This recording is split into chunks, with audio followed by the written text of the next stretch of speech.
एक वक्त था तो दुनिया के नक्शों पर एक शहर ऐसा था जिसे दुनिया की सबसे मजबूत दीवारों ने घिरा हुआ था, जिसे लोग कहते थे इसको कभी कोई फतेह नहीं कर सकता। लेकिन एक जवान, एक मोमिन, एक सुल्तान था जिसने कहा, हाँ तो मैं कॉन्स्टेंटिनोपल को ले लूंगा या फिर कॉन्स्टेंटिनोपल मुझे ले लेगा। ये कहानी उस शेरों के शेर की, सुल्तान महमद द्वितीय अल फतेह की। सुल्तान महमद द्वितीय का जन्म 1432 में हुआ। उनके वालिद सुल्तान मुराद द्वितीय एक समझदार और इंसाफ पसंद हुक्मरान थे। महमद बचपन से ही अपनी उम्र के बच्चों से अलग थे। उन्हें तलवार से ज्यादा कुरान और इल्म पसंद था। उनके उस्ताद शेख आकर शमउद्दीन ने उन्हें सिखाया, बेटा एक दिन तुम वही करोगे जिसका वादा रसूल अल्लाह ने फरमाया था। कॉन्स्टेंटिनोपल जरूर फतेह होगा और उसका अमीर कितना बेहतरीन होगा।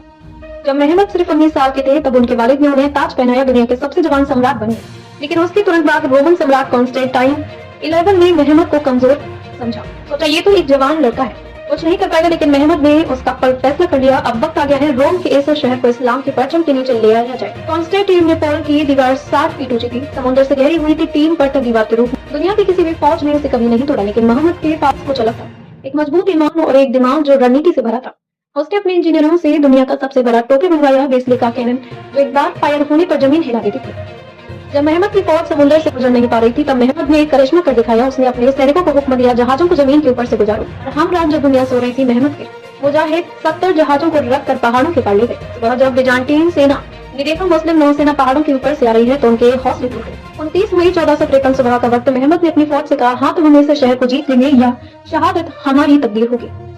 अल्लाह अकबर के नारे गूंजने लगे, तलवारों की चमक ने आसमान को रोशन कर दिया और 53 दिन के घेराबंदी के बाद कॉन्स्टेंटिनोपल गिर गया। महमद ने मस्जिद के अंदर सजदा किया, अल्हम्दुलिल्लाह ये वही शहर है जिसका वादा मेरे नबी ने किया था। सुल्तान महमद ने जीत के बाद बदला लिया। उसने रोमन लोगों से कहा, अब तो मेरे रिया हो और मैं तुम्हारी हमीर। उसने उनको चर्च वापस कर दिया, लोगों को आजादी दी और कहा, यहाँ सिर्फ इस्लाम नहीं इंसाफ रहेगा। यही वजह थी कि उसको अल फतेह कहा गया, विजेता। सुल्तान महमद ने सिर्फ कॉन्स्टेंटिनोपल नहीं जीता, उन्होंने बाल्कन ग्रीस और सर्बिया ने ऑटोमन साम्राज्य को मजबूत किया। उनका वफात 1481 में हुआ, लेकिन आज भी इस्तांबुल की जमीन उसके कदमों की खुशबू महसूस करती है। सुल्तान महमद ने दुनिया की एक सबक लिया, इल्म और ईमान दोनों मिलकर दुनिया को फतेह कर सकते हैं। ये कहानी थी एक ऐसे ही सुल्तान की जिसने तलवार से नहीं अपने जज्बे से दुनिया जीती। इसका नाम हर मोमिन के दिल में आज भी एक दुआ है, फतेह सुल्तान महमद, इस्लाम का फकर और इतिहास का शहंशाह। अगर आप भी चाहते हैं कि दुनिया फिर से इंसाफ और ईमान से रोशन हो तो इस कहानी को शेयर करें।